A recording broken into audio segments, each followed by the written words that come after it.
देखिए आज हम इंड्यूस ईएमएफ रोटेटिंग कॉइल बताएंगे। Induce EMF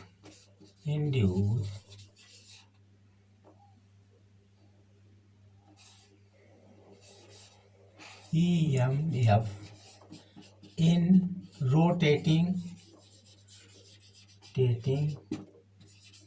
coil. देखिए इंड्यूस ईएमएफ कब निकलेगा?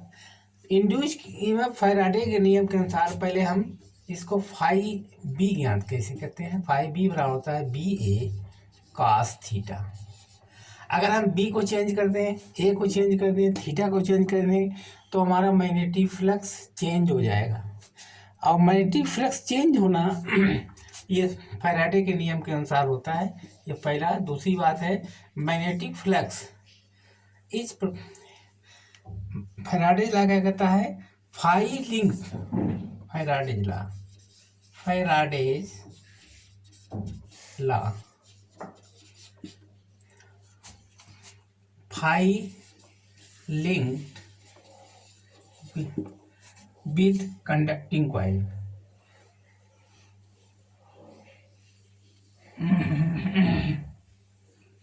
Filing with conducting coil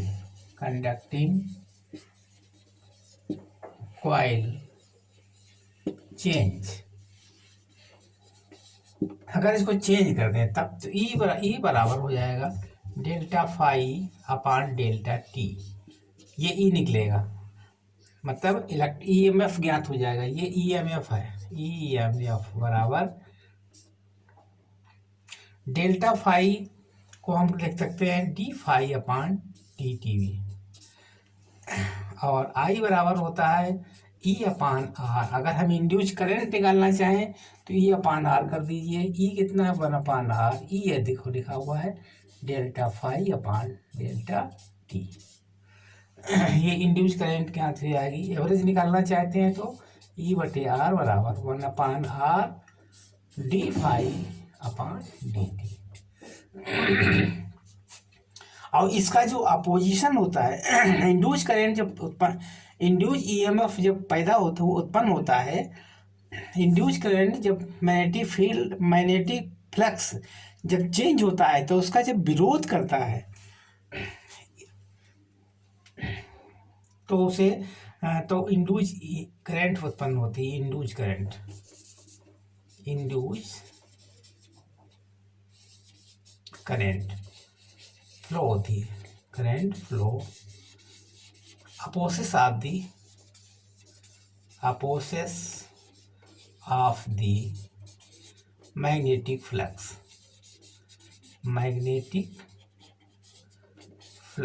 जब मैग्नेटिक फ्लक्स का अपोजिट करती है तब इंड्यूस करंट उत्पन्न होती है। ये लेंज का नियम कहलाता है,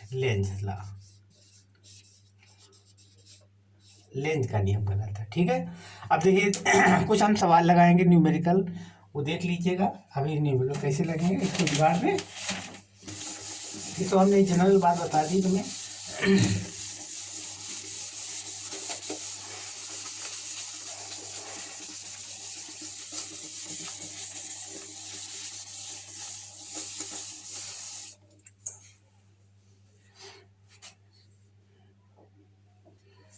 देखिए एक मैग्नेटिक फील्ड है, ये बाहर तरफ जाती है। मैग्नेटिक फील्ड लाइन ये बाहर तरफ निकल रही है और इसके अंदर एक कॉइल रख दिया गया। ये कॉइल, इस कॉइल को हम रोटेट कराएंगे इस तरीके से, रोटेट कराएंगे ओमेगा से। इसको हम रोटेट जब कराएंगे तो ये क्या होगा? जब घूमेगा ठीक तो इसमें मैग्नेटिक फील्ड लाइन कम हो जाएंगी तो इसका विरोध करेगा अंदर बढ़ाने के लिए। तो करंट फ्लो होगी। जब ये कम होगी तो और बढ़ाने का प्रयोग करेगा। जब और बढ़ाने का प्रयोग होगा तो इस तरीके से इसका डायरेक्शन, आई का डायरेक्शन ये हो जाएगा। क्योंकि जब ये रोटेट करेगा तो अब देखिए ये जो एरिया वेक्टर है, इसका एरिया वेक्टर भी सामने है, मैग्नेटिक फील्ड लाइन भी सामने है। इस समय एरिया वेक्टर और मैग्नेटिक फील्ड के बीच का एंगल जो है 0 है। और जब इसको रोटेट करेंगे 60 डिग्री पर, 60 डिग्री पर, तो इसमें ये मैग्नेटिक फील्ड तो सामने आएंगी, एरिया वेक्टर चेंज हो जाएगा, एरिया वेक्टर ऐसे बदल जाएगा। तो ये हमारा एंगल 60 डिग्री पर झुक जाएगा, ये 60 डिग्री, ठीक है। ये बी हमारी इधर चलेगी 60 डिग्री, तो ये कम हो जाएंगी। तो अब कम हो जाने के कारण से हमारा जो मैग्नेटिक फील्ड है वो और बढ़ाने का प्रयास करेगा। तो इसका अपोजिट, कम कम होगा तो ज़्यादा करे, ज़्यादा हो तो कम करे। तो इस तरीके से इसकी फील्ड लाइन, इसकी करंट फ्लो इस डायरेक्शन, एंटी क्लॉकवाइज डायरेक्शन में, एंटी क्लॉकवाइज डायरेक्शन में इसकी करंट फ्लो होगी। अब देखिए इसमें हमें क्या ज्ञात करना है, find the average induce EMF, induce EMF क्या निकालना चाहते हैं, in the coil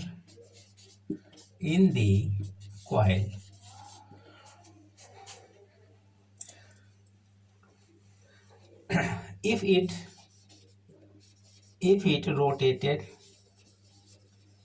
60 degree to 0.2 second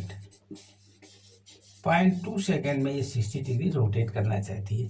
मतलब इसमें थीटा बराबर है 60 डिग्री और टी बराबर है डेल्टा टी बराबर कितना है, 0.2 सेकेंड। अब देखिए 0.2 सेकेंड में इसमें फ्लक्स चेंज हो जाएगा। जब हम पहले 0 डिग्री पर देखेंगे फ्लक्स क्या होगा, पहले हम इनिशियल फ्लक्स निकालेंगे, इनिशियल फ्लक्स यानी BA cos theta, initial flux निकालेंगे और फिर फाइनल फ्लक्स निकालेंगे। सवाल समझ गए? देखिए अब इसको कैसे निकालेंगे। देखो इसमें इनिशियल फ्लक्स बराबर हो जाएगा BA cos 0 डिग्री, तो इनिशियल फ्लक्स हो जाएगा BA और फाइनल फ्लक्स कितना रहेगा, फाइनल फ्लक्स हो जाएगा BA cos 60 डिग्री, तो फाइनल फ्लक्स हो जाएगा BA cos 60 मान होता है बेटा 2, तो BA/2 हो जाएगा। और डेल्टा टी कितना है, टी बराबर है 0.2 सेकेंड। अब इसकी वैल्यू रख देंगे हम, बिगाड़ दें,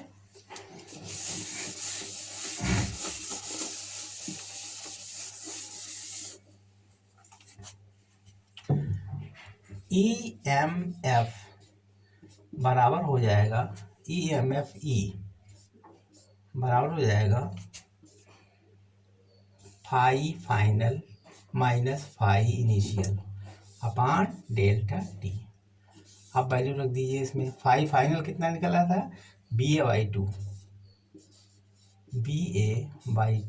माइनस इसका कितना था प्रीवियस में, BA अपान 0.2, ये वैल्यू आ गई। बिगाड़ दें इसको नीचे को। अब देखिए इसमें हो जाएगा मान, नीचे हो जाएगा 2 × 0.2, ऊपर हाफ माइनस BA रहेगा, 2 LCM चला जाएगा, ठीक है, तो केवल BA बचेगा।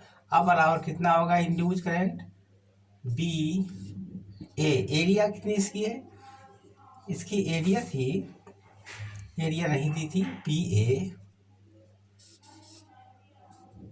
अपान इसके कितना होगा 0.4 ऊपर कैंसिल हो गया, 10 हो गए ऊपर, 2 दूनी 4, 2 पंचे 10, मतलब 5/2 B पाई R स्क्वायर। अगर इसकी एरिया R है तो पाई R स्क्वायर हो जाएगा।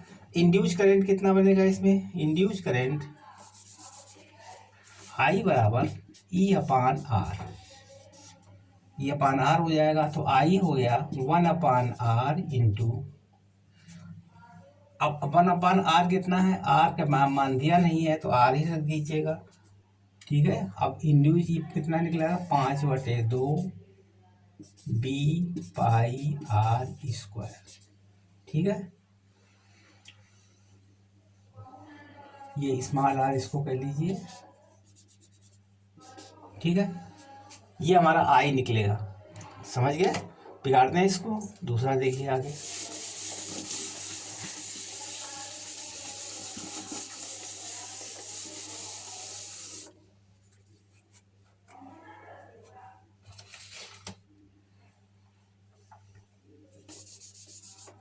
ये मैग्नेटिक फील्ड है।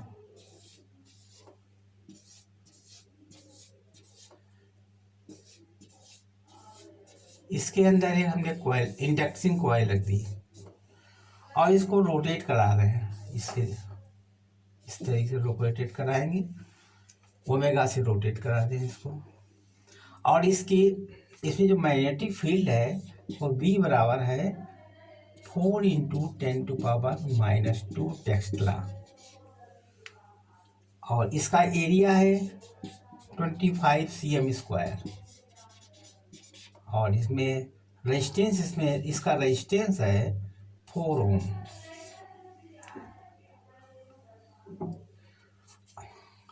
अब इसमें क्या क्या चीज ज्ञात करना है? इंड्यूस्ड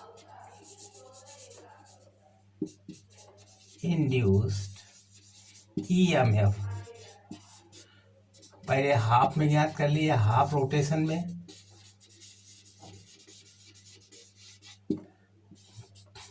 फिर फुल रोटेशन में।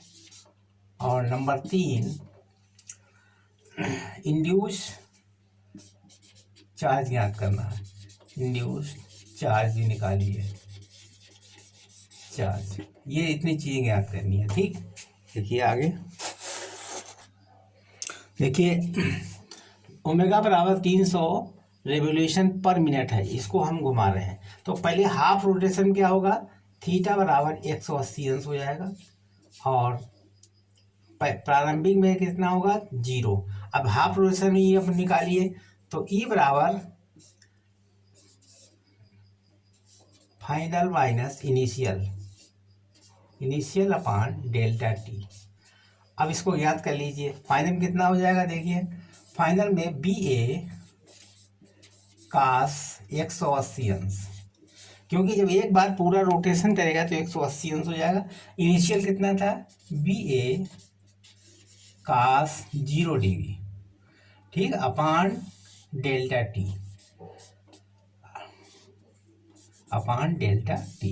अब देखिए इसकी वैल्यू कितनी हो जाएगी? BA cos 180 का मान कितना होता है? cos 180 का मान होता है -1। अब देखिए कितना हो जाएगा वैल्यू इसकी, ऊपर बिगाड़ दें। तो E बराबर हो जाएगा BA cos -BA upon delta t. तो E बराबर हो जाएगा 2BA अपॉन डेल्टा टी। अब देखिए BA का मान कितना है, बिगाड़ दें इसको।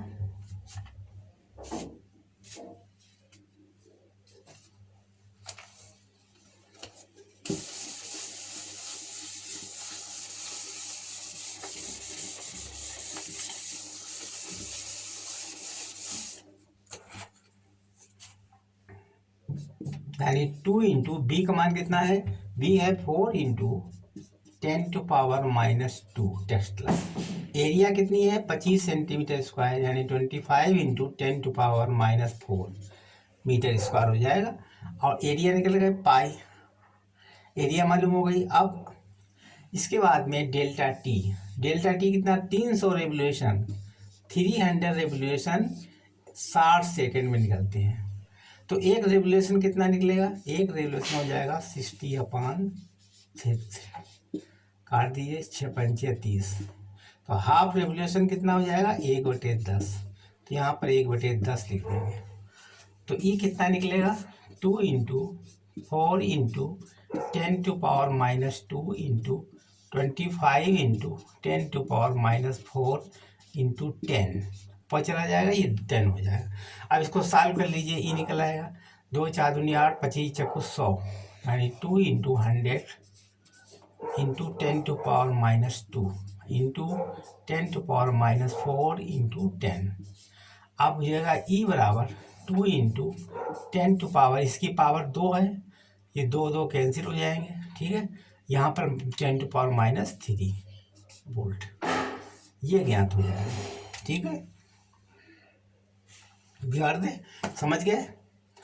अब इसका एवरेज हाफ एवरेज फुल पर कितना होगा, फुल रोटेशन पर एक बार एवरेज जब फुल रोटेशन देखेंगे तो ईएमएफ कितना आएगा, यानी फुल में कितना आएगा, फुल में ईएमएफ 0 हो जाएगा, क्योंकि एक बार जब इतना होगा दोबारा भी इतना होगा, जब एक बार 180 मूव करेंगे तब इतना हो जाएगा, फिर 180 मूव करेंगे तब फिर इतना हो जाएगा, इसका एवरेज 0 हो जाएगा, ठीक है। और इसके बाद में थर्ड क्या निकालना है, डेल्टा क्यू निकालने के लिए ΔΦ/R लिखना पड़ता है। फार्मूला क्या है, ΔΦ/R। अब ΔΦ कितना निकला, अब देखिए ΔΦ/R, तो इसको निकाल सकते हैं हम।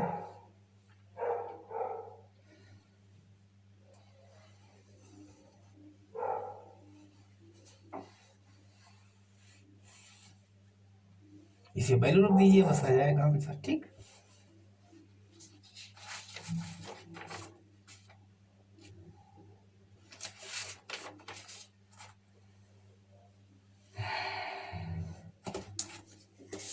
जानते हैं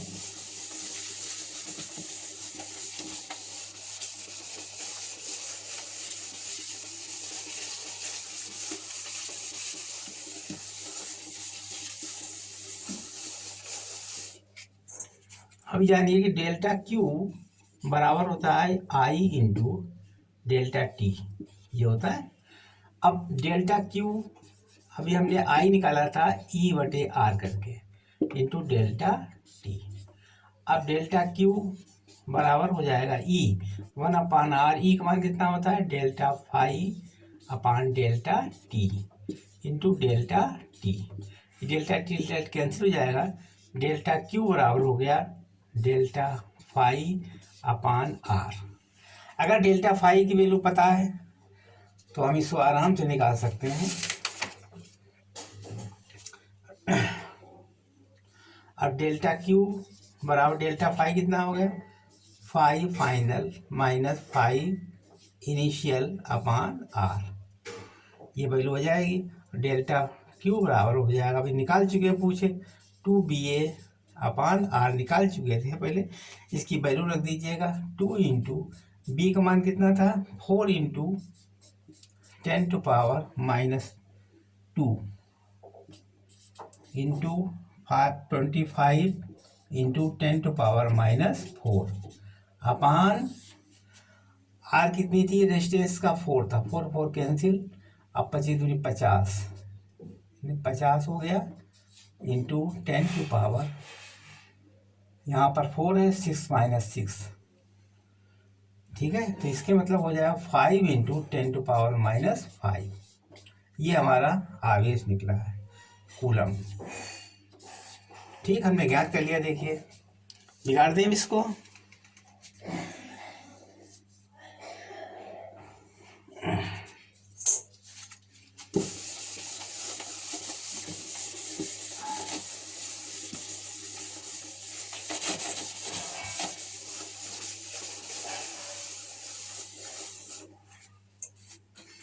अगला सवाल है find induced EMF and induced current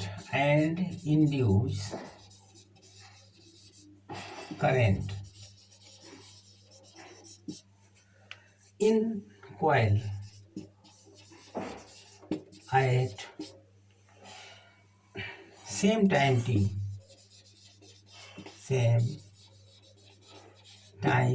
t, plot graph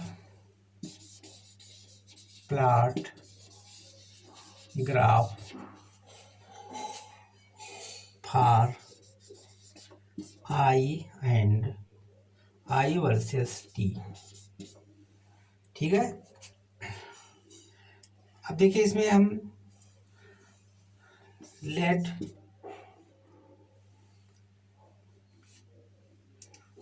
after time t radius rotate theta. अब देखिए एक मैग्नेटिक फील्ड है, ये मैग्नेटिक फील्ड है, यहाँ पर हमने एक कॉइल रखी है और इसको हमने रोटेट इस तरीके से रोटेट कराया। तो रोटेट कराना भी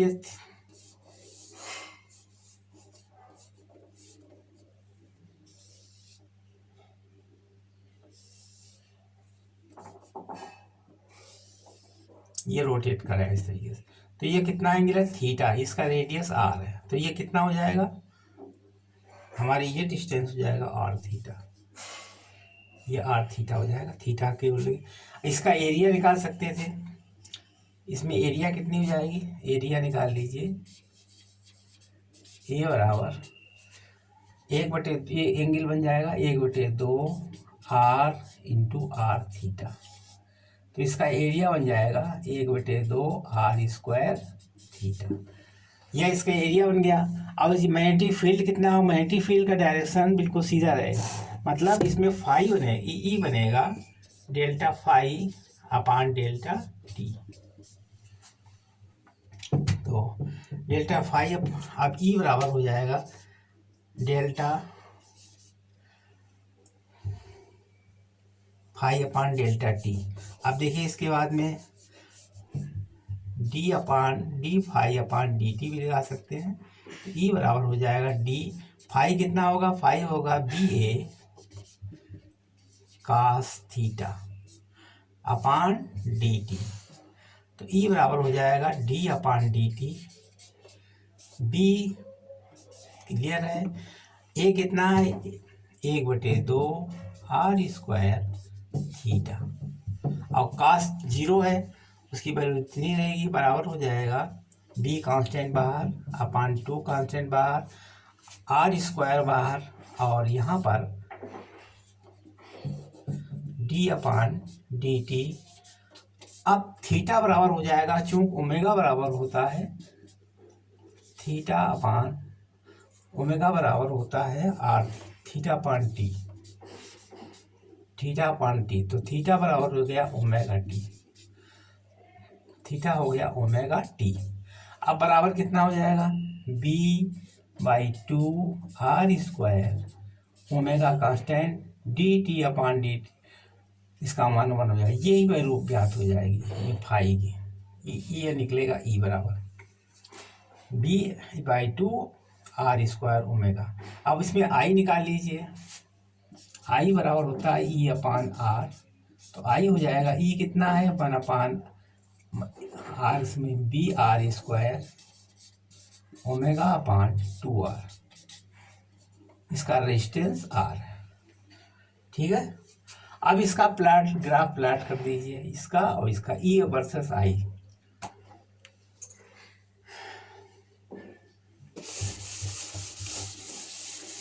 बस इतना ही ठीक है, अब आगे बताएंगे तुम्हें। धन्यवाद।